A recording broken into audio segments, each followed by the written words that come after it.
So this is the talk on platforms and tool chains, which is kind of the Bazel team's attempt to move from the past of Blaze, where everything was developer workstation, which is a Linux machine running a very controlled set of tools, and a production data center, which is a Linux machine running a very controlled set of libraries, and eventually a remote distribution engine, which was a Linux machine running a very controlled set of tools and libraries. So this was really easy. The modern world is not so easy.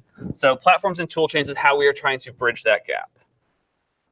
So just first of all, some notes, some warnings. Most of what I'm going to talk about is actually implemented in. Some of the stuff is still future work. I'm going to try to be clear about what is what, but if it's not clear, then let me know and I'll clarify. The documentation is actually live today. I just saw it this morning, so there's now a platforms and a toolchain section at docs.bazel.build. So you can take a look at that. And again, if that's not clear, file a bug, because we'll fix it, because the stuff needs to be on. There is time for Q&A at the end. I do try to go through like a pretty strict progression here. And last time I gave this talk, a lot of the answers to questions were, yeah, that's in the next slide. So hold on to your questions. We will have time for that. And let's go ahead and keep going. So what is a platform? A platform is an attempt to introduce in Bazel a native idea, like an internal idea of a system that can execute code. And we tend to talk about there being three different types of platforms. The host platform is where Bazel itself is running. It's the platform that can execute the code that is Bazel. There's the execution platform, which is where the various tools are running, the compilers, the linkers, the parser generators, the whatever it is that you guys are doing with generals. That's the execution platform. And the target platform is where the final thing you're building is going to run. So these could be all the same, they could be all different. In like the prehistory case, like I mentioned, these were all exactly the same. Even frequently today, I was building on my laptop earlier, and I was running the binary I was building on my laptop, so they're all the same. On the other hand, with remote execution, the execution platform could be, theoretically something different from your local machine. You could be building an Android binary that's going to run on a mobile device, but you're running the compilers on your local machine. So there's a bunch of different possible permutations here, and splitting up these ideas lets us kind of talk about those and think about those in a way that makes sense and not get confused about what we're referring to. So when we're talking about platforms, again, we have some terminology. The way that we think about platform is it's a bunch of constraints that describes what the actual platform is. There's constraint settings, which is a property. It could have, there are a couple of available values, but every platform has one single value for that. They're the values, which are the various options, and the platform is the complete set of them. So here's an example. We could have a constraint setting named CPU. Maybe one of the CPUs is a 64-bit x86 processor. Maybe another one's an ARM8. Maybe there's another constraint called has FPU. So it doesn't have a floating point. There's no and there's yes. That's actually pretty basic. There's a couple of things about these. These are Bazel rules. So you can define your own constraint settings. You can define your own constraint values. You could define your own constraint values in a different package than the setting. So if you are working on a new development board and it has a PPC, next generation chip, you do your own constraint value name equals next generation PPC, setting is whatever the path is to the CPU. They're Bazel rules, so visibility rules apply. If you're working on some kind of a new constraint setting and you don't want your coworkers to play with it yet because maybe it's still in development, you put the privacy visibility on there and they don't have visibility there. There's a bunch of different things there. So, and this is what I'm saying when I'm saying we're getting directly into Bazel, we're baking this in instead of having some kind of idea that we're cobbling together out of other parts. Like this is native to the actual code. So here's an example of two different platforms. Maybe my desktop is a 64-bit x86. Of course, it's got floating point unit. It's like a desktop. It's actually got like a bunch of different CPUs in it, but they're all the same, so we can pretend. And maybe I've got a dev board that I'm going to be installing something on, like a Raspberry Pi or whatever, and it's running an ARM, and there's no floating point on there. So the compiler needs to know that there's no floating point when it's doing code generation. So for the host platform, Bazel's actually running there. So that's actually pretty simple. It can auto-detect some features. It can auto-detect the OS and the CPU. And actually, it does this for the host and the target. So the default values for the host platform and the target platform and the execution platform is that simple case I mentioned earlier where everything is on the same platform. And there are special magic platform values, which will auto-detect the OS and the CPU and set those for you. So you don't have to auto-define those. And that's what you get. So by default, there is a platform set, and it's got whatever your operating system, whatever your CPU is. This is based on Bazel's ability to auto-detect that. There's a bunch of actual Java code that does that. There's an enum in there. It matches that. We'll add new stuff as things get ported, but that's that's the default right there. So a platform is great. We can describe a platform. That's awesome. What do we do with it? I don't know. Let's figure that out. One example, actually, those of you who were at the lightning talks yesterday would have seen Julie's presentation about using platforms with selects.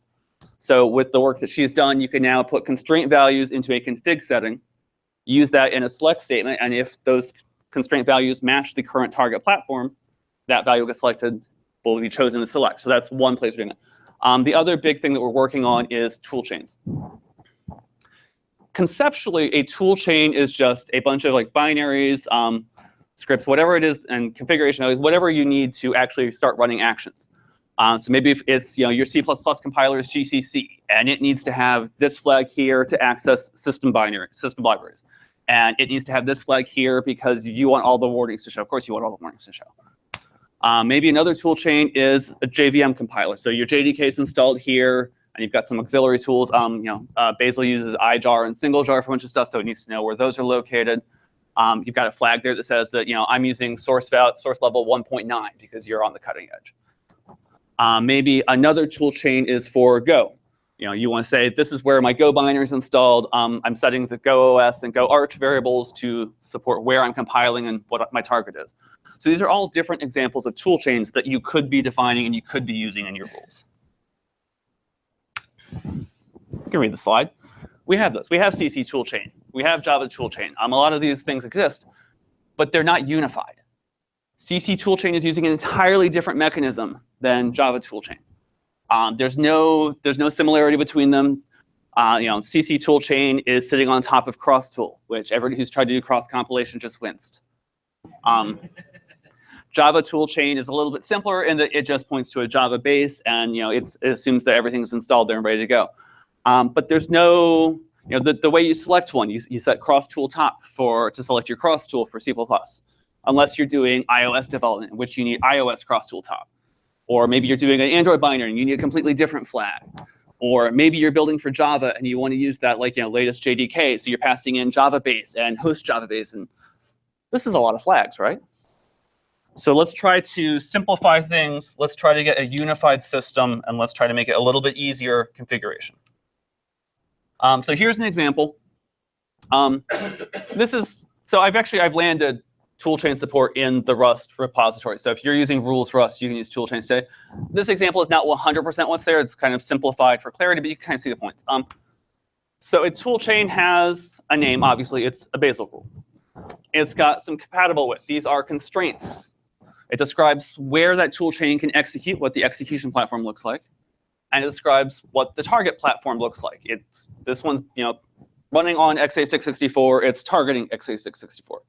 If you have a cross compiler, you might have those be different. Maybe you have a cross compilation toolchain that runs on x86-64 and generates ARM if you're running an ARM cross compiler. And then it's got a bunch of other properties, and that's up to the person who's writing the rule set. So maybe for Rust, we have a compiler, and I added this OS target end variable. And maybe there's another property there that describes where the system libraries are installed or where the documentation generator is installed and things like that. It's up to whoever is writing the rules to figure out what configuration is necessary for my library, for my rules, for this language. And here we have two different examples. Yeah, so here's the cross-compilation example on the right there. So there's a bunch of toolchains that you've defined in your build files.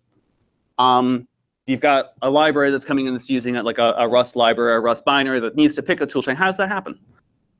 So there's a Toolchain Resolution process, and this is implemented in Bazel.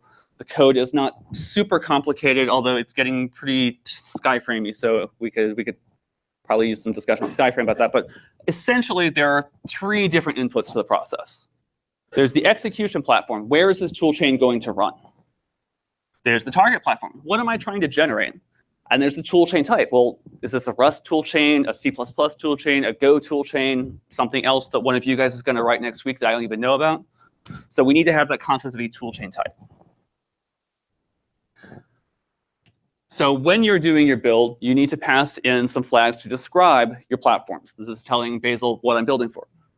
There's the host platform flag that describes your host platform. You can use the default. The default's actually pretty good, but if you have like some other kind of constraint you need your host platform to have, you can set it there and describe it. There's the experimental platforms flag that describes what you're targeting. Again, it defaults to the same machine that you're running Bazel on. Maybe that's fine.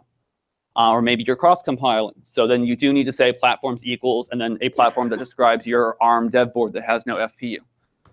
And again, these are rules that you're writing in your build file, so it's very easy to just pass in the path there. We will be taking these out of experimental shortly. These are actually probably pretty stable at this point, but I want to shake it down with a couple more, a little bit longer, just to make sure we don't need to change the semantics on them too much, but they should be pretty stable at this point. And we will be doing release notes if we do any changes.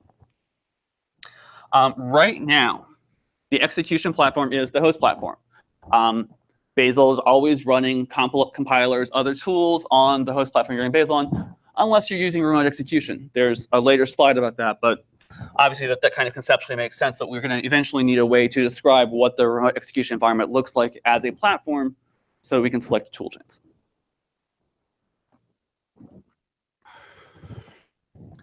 So the resolution process is pretty simple. First, we find all the toolchains that match the requested type. And then we go through them and we check to see if the constraints that exec compatible with and target compatible with match the current either execution or target platform. If they don't match, we discard that one. We don't consider it. As soon as we find a toolchain that works, we take that.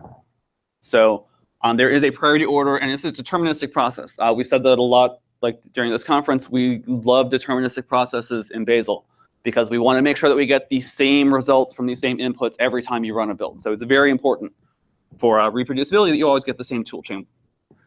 So two different ways to register a toolchain. There's a flag, extra toolchains. You just give it a list of labels of your toolchains, and they get added in. And they get added in at the front of the list, so you can override. And then there's a register toolchains function that you put in your workspace. And basically what this does is this tells Bazel, hey, this is a toolchain that I want you to consider using. And that's the priority order is basically first the flag, then what's in register toolchains. So if you need something to, if you want to temporarily test, hey, what if I use this? You use extra toolchains. It has higher priority than what's in your workspace. So where are we right now? Platforms and constraint rules are in. You can define platforms. You can use them in selects. You can use them a couple different places. The toolchain definitions are in, like the fundamental providers and all the stuff in there. The resolution process I mentioned is in. Skylark-based toolchains are actually totally functional right now. The Rules Go team has updated their system to use that, and they haven't come complaining to me recently. They seem pretty happy with it. Rust has been updated as well, so that's also an example of using toolchains there. And anybody else here who is maintaining rules, please talk to me, because I'd like to get you onto toolchains so you can get the benefits from that, and your users can get the benefits from that. And it's not a huge amount of work if you have, based on whatever your current rules are. It's actually pretty simple. We also have, as just mentioned, using platforms, constraints, and select is in there right now. Now, obviously, if the Skylark stuff is working, the question is, well, what about the native rules? And that's the part we don't have yet. We are making progress on getting C++ rules converted to use toolchains and toolchain resolution.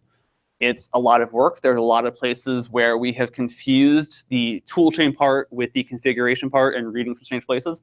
So there's a lot of people doing some great work to disentangle those and make that a little bit more straightforward. So hopefully pretty soon we'll have that rolled out and be able to use this same process to select a C++ toolchain. This will still be on top of crosstool. We're not getting rid of crosstool at this point. But it will mean that you can set up your toolchains, point into your different crosstool files, and use platforms to select the proper one instead of having to figure out the right value to pass to crosstool top and to CPU and to host CPU and to whatever the other flag is that I've forgotten. I've started looking into what's needed to be done for Java. So that's not as far along as C++. It's also probably not as complicated, I'm hoping. We'll have to see how that goes. But that should be the next event. And after that, we just need to keep going through the native rules to get them all converted over. The goal is that all the native rules will be using toolchains, all the Skylark rules will be using toolchains, and it'll be a unified ecosystem through the whole Bazel process. And that's actually what I just said. So we're going to update the native rules. I don't know how many of you are using the environment group and the that constraint system, the compatible with. We eventually want to replace that with platforms, just so we're using a unified system to describe that. We need to do some more thinking about how that's going to work. So that's going to happen, but we're not entirely sure yet. One thing that people always ask about. Well, why do I need to pass platform as a flag? I mean, I know that this binary I'm building is firmware for my board that goes into something here. Why can't I just say in the rule definition that that's the platform for it? We would love to do that. We want to do that. That is on the roadmap, but it's not in the short term because it requires everything that depends on, everything that that top level target depends on has to be aware of toolchains to make that work. So we definitely want to get there. We don't know exactly when. And the next slide is going to be the remote execution part. So for remote execution, you've got some kind of a server, as we heard during the build farm discussion. There's some kind of a main service endpoint that you're talking to say, I want to do remote execution. That probably has a couple of different workers attached to it. Each one of those will need a platform description that describes, various parts. What's the operating system? What's the architecture? What version of Go is installed? What version of Java is installed? Each platform is going to need to have toolchains defined that matches with constraints that match that platform. So, on a worker that has, an x86 CPU, the Clang compiler is installed in this location. The system libraries are here. And then once that's working there, and once we get all the plumbing in place, which I'm actually doing some of that work in the next month or two, you'll be able to do a remote build, tell it these are my execution platforms, and have Bazel figure, okay, well, this is going to run on one of those workers. I've got a toolchain that describes where everything's installed on there. Let's generate actions that call the right compiler, that pass in the right flags, send them up to the worker, and the worker's like, okay, yeah, I've got a binary there. I can run that for you, sure, and get the results back. So there's going to be configuration involved. That's kind of a given with remote execution. But the idea is that you can describe your workers and get out, even with a heterogeneous environment that does not exactly match your local development system, still get working actions, cacheable actions, and get that remote execution to work properly. This is going to be a long journey, but I think we can get there.